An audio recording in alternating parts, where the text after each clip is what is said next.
नमस्कार. श्री विष्णू कोगजे सर यांची माझी भेट 2008मध्ये झाली. तेव्हा ते हिमाचल प्रदेशचे राज्यपाल होते. सध्या विश्व हिंदू परिषदेचे ते अध्यक्ष आहेत. जेव्हा मी जटामांसी या वनौषधीवर संशोधन करण्यासाठी कांगडा व्हॅलीमध्ये गेली होती, तेव्हा अर्थातच माझा मुक्काम जो होता तो मनालीला होता. आणि मनालीला मी गेल्यानंतर तिथे मराठी राज्यपाल आहेत हे मला कळलं आणि म्हणून मी सहज फोन केला आणि तेव्हा मला असं कळलं की त्यांनी मला अपॉइंटमेंट दिली आहे आणि राज्यपालांच्या ऑफिसमध्ये मला त्यांच्या मिसेसनी स्वतः राज्यपालांनी फार अगत्याने स्वागत केलं.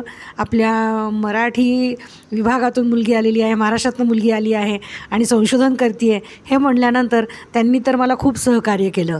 त्यांनी वेगवेगळ्या तज्ज्ञांना फोन लावून, वेगवेगळ्या बॉटनीतल्या आयुर्वेदातल्या एक्सपर्ट्सला फोन लावून मला ओरिजिनल जटामांसी, जी हिमालयातली अतिशय दुर्मिळ अशी वनौषधी आहे, त्याचा स्रोत आणि त्याच्या शेतकऱ्यांची संपर्क करून दिला. म्हणजे कधीकधी असं वाटतं की तुमचा जो आयुष्याचा प्रवास असतो तो जणू काही ठरलेला असतो. तुम्ही काम करत जाता आणि तुम्हाला मदत मिळत जाते. मला तर हिमाचल प्रदेशमध्ये आईबाबांना भेटल्यासारखं वाटलं. त्यांच्या मिसेस या पुण्याच्या असल्यामुळे त्यांची आणि माझी खासच गट्टी जमली. हा माझा प्रवास आणि हा माझा अनुभव अतिशय विलक्षण लक्षात राहण्यासारखा आहे.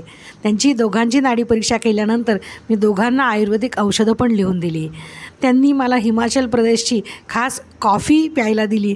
अजूनही त्या कॉफीचा सुगंध, स्वाद माझ्या जिभेवर तरळतो आहे आणि ही आठवण जी आहे ती कायम माझ्या मनालाही सुगंधी करते.